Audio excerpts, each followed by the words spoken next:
इंदौर में गणेश विसर्जन के दौरान कपड़ा मिलों द्वारा झांकियों का कारवां निकालने की शुरुआत की गई थी, लेकिन कपड़ा मिलें बंद होने के बाद मिलों की झांकी निकालने में परेशानी आने लगी। तभी इंदौर विकास प्राधिकरण ने 1998 से झांकी निकालना शुरू किया। तभी से प्राधिकरण द्वारा झांकियां निकाली जा रही है। इस वर्ष प्राधिकरण 3 झांकी निकाल रहा है। इसमें प्रथम झांकी इमार 10 के पास interstate bus terminals ISBT Indore बनाया जा रहा है, जिसका प्रदर्शन इस झांकी के माध्यम से किया गया है। झांकी के प्रथम भाग में ISBT का मॉडल बनाया गया है तथा झांकी के शेष भाग में विस्तृत जानकारी दी गई है।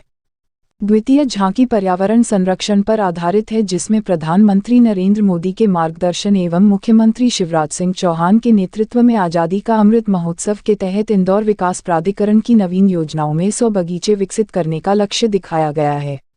प्रथम भाग में वृक्षारोपण को दर्शाया गया है, द्वितीय भाग में बगीचा दर्शाया गया है, तृतीय भाग में आज़ादी का अमृत महोत्सव मनाते हुए दर्शाया गया है। प्राधिकरण की तीसरी झांकी में सुरसा रामायण के अनुसार समुद्र में रहने वाली नागमाता सीता जी की खोज में समुद्र पार करते समय सुरसा ने राक्षसी का रूप धारण कर हनुमान का रास्ता रोकते और उन्हें खा जाने के लिए उद्यत हुई थी। तब समझाने पर जब वह नहीं मानी, ऐसी स्थिति में हनुमान जी को अपना शरीर बड़ा करते तथा सुरसा को शरीर बढ़ाते। बाद में हनुमान ने अचानक ही अपना शरीर बहुत छोटा कर लिया और सुरसा के मुंह में प्रवेश करके तुरंत ही बाहर निकलते दिखाया गया है।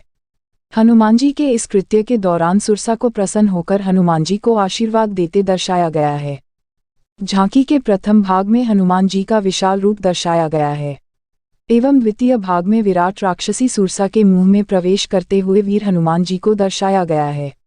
इस झांकी के कलाकार सार्थक कंस्ट्रक्शन के नारायण सिंह कुशवाहा, मनोज कुशवाहा एवं राकेश कुशवाहा हैं।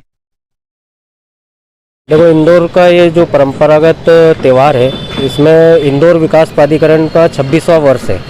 तो इस 26वें वर्ष में इंदौर विकास प्राधिकरण ने एक तो जो उनकी मुख्य योजना चल रही है ISBT इंदौर शहर में MR10 पर, तो उसको लोगों तक पहुंचाना, उसको प्रदर्शित करना, इसके लिए एक विषय पे झांकी बनी है। और इतना बड़ा वो बस स्टैंड बन रहा है मध्य प्रदेश का, उसमें सर्व सुविधा युक्त बस स्टैंड है वो, आने जाने की व्यवस्था सभी राज्यों में, और पूरा वातानुकूलित है। उसमें पुलिस स्टेशन भी है, उसमें वर्कशॉप भी है, शॉप भी, रेस्टोरेंट भी है, तो ऐसा सब उसमें प्रदर्शित किया गया है। दूसरी झांकी जो है उसमें पर्यावरण संरक्षण को लेकर जो माननीय नरेंद्र मोदी जी के मार्गदर्शन में शिवराज सिंह चौहान जी के नेतृत्व में इंदौर में इंदौर विकास प्राधिकरण ने जो योजना में अपने पर्यावरण संरक्षण को शामिल किया है, उसमें आगामी जितनी भी योजना उसमें 100 उद्यान बनाने के लिए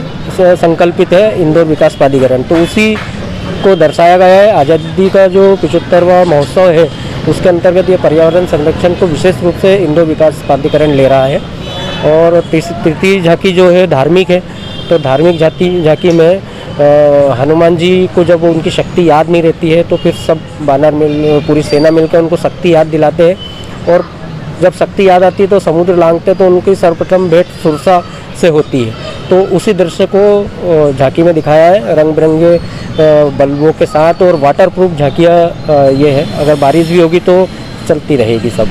झांकी कलाकार और विद्युत सज्जा, हाँ, सुशील जिनवाल, विद्युत सज्जा में हमारे सुशील जी लाइट डेकोरेशन वाले हैं, और हमारे जो मूर्तिकार है गुड्डा भैया है, और बाकी सब पूरी टीम काम ही कर रही है। कितने लोगों की टीम काम कर रही है? यहाँ करीब 30 से 35 लोगों की टीम यहाँ पर काम कर रही है, और 1 महीने से काम चलता रहता है। आपका परिचय? राकेश कुशवाहा, झांकी निर्माता। कलाकार और जी जो मूर्तियाँ बनती है, उनका श्रृंगार में करता हूँ, इसके बाल तकात में लगाता हूँ।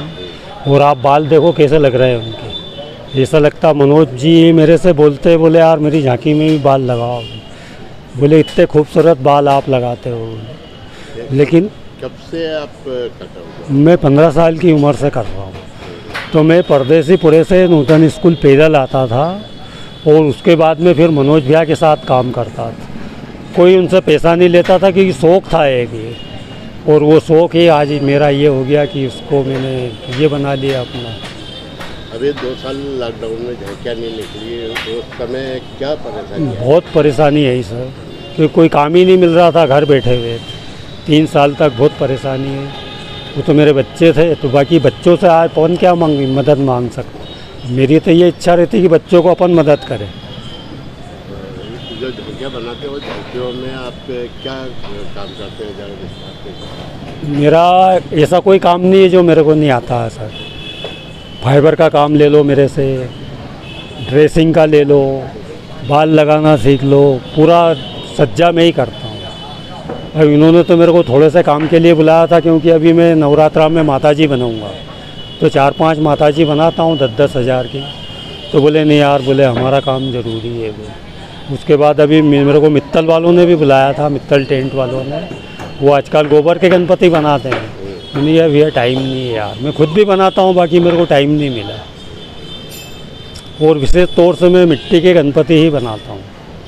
आपके साथ में और कितने कलाकार थे? नहीं, ये 30 कलाकार हैं यहाँ पे। नहीं, ये तो 30 बाकी सब अलग अलग है। नहीं, हमारे पास क्या होता है कि जैसे ये मूर्तियाँ बनती शुरू में, तो पहले घास की लपेट होती है, फिर उसके ऊपर मॉडल बनता है। कोई सा भी स्टैचू, जैसे ये हनुमान है, तो वो आदमी घास का लपेट के जाएगा, फिर उस पर मिट्टी का काम होएगा, फिर उसकी फाइबर की डाई बनती है, फिर उसके अंदर से ये निकलते हैं। लंबा प्रोसेस है सर ये। आपका परिचय? मेरा परिचय दिलीप जगताप। गुड्डा भैया के नाम से? हाँ, गुड्डा भैया के नाम से मैं दिलीप जगताप और गुड्डा भैया लिखते हैं उसे। अब वो बचपन में घर से गुड्डा भैया लिख दिया, अब तो बुड्ढा भैया हो गए।